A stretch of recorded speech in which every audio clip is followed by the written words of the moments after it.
One of the most important inventions in human history is the writing system. Without the power of recording first-hand accounts of things that happened in the past, we wouldn't know about most of what happened because, well, we weren't there.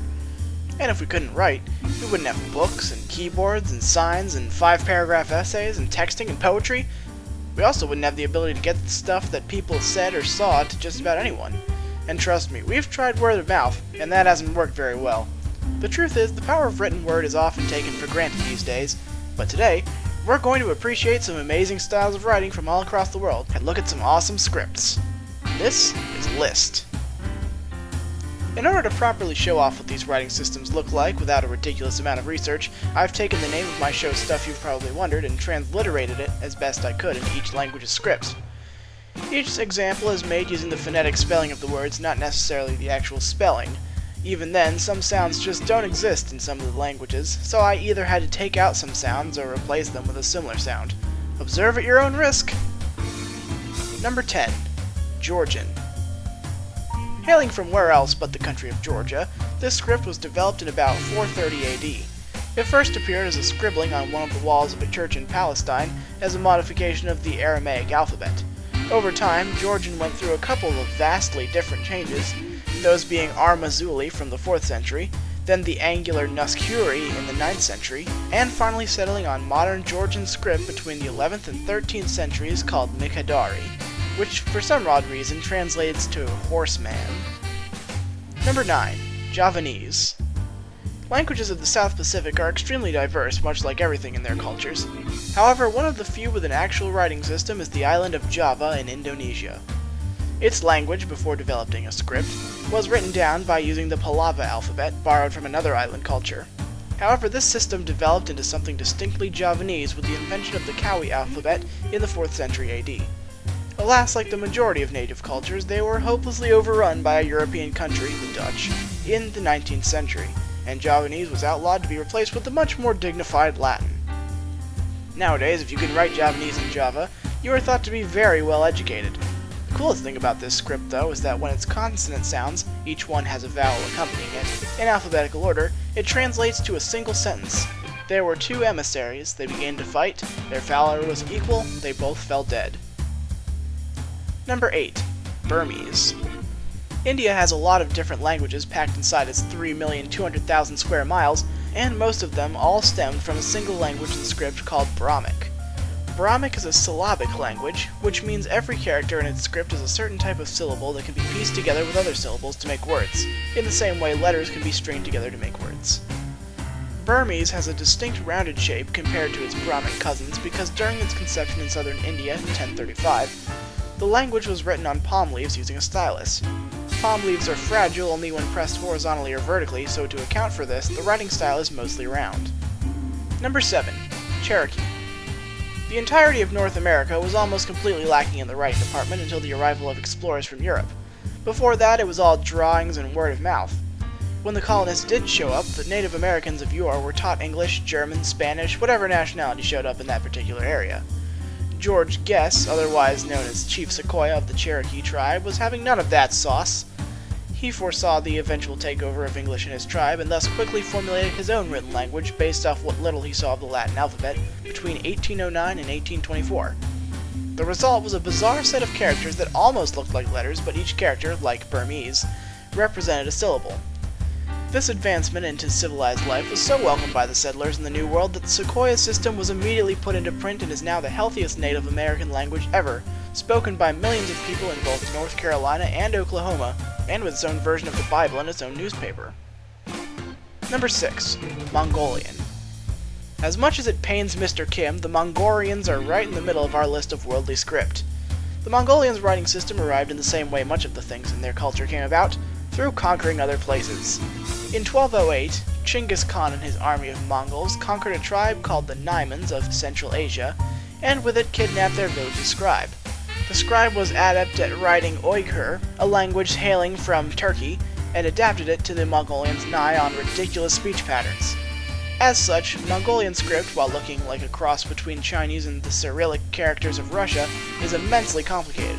It's a syllabic language, but each syllable is written differently depending on where in the word it is.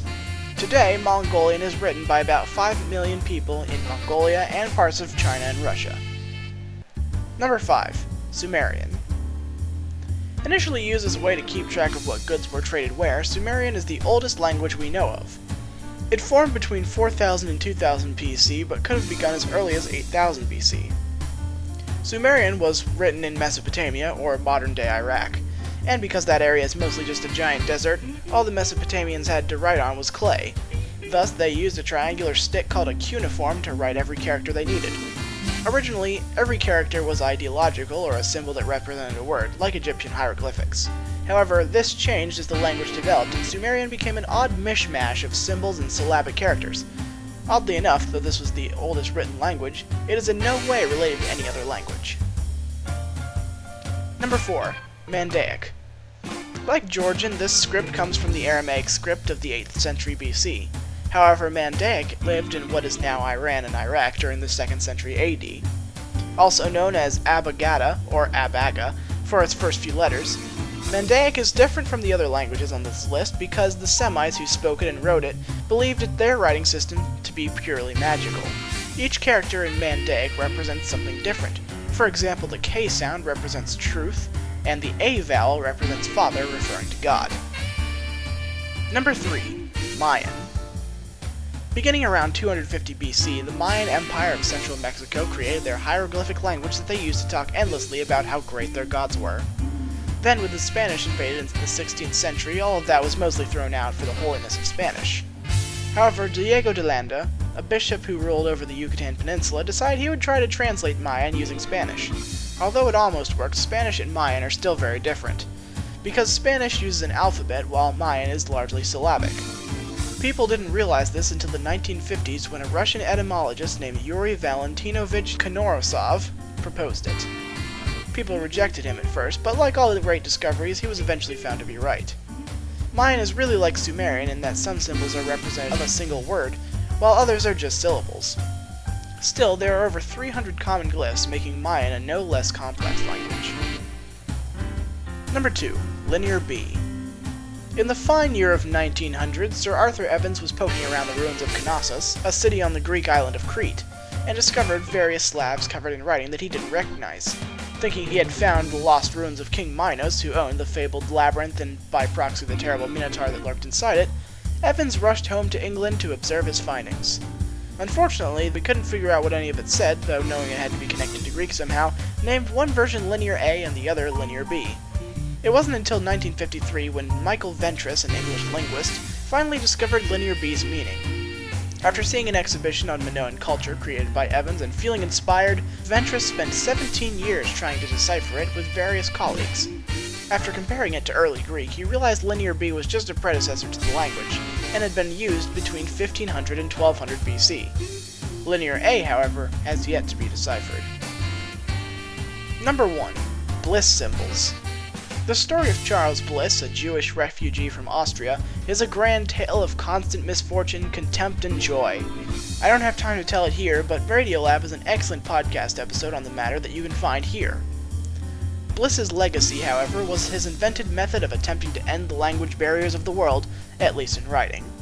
After traveling the world and observing multiple types of writing, he compiled a group of symbols together to form the basis of Bliss symbols.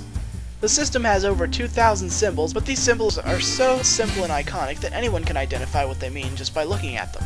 For example, a heart is used to symbolize the word want, or love, or even just heart, but it can be combined with other symbols to make completely new words.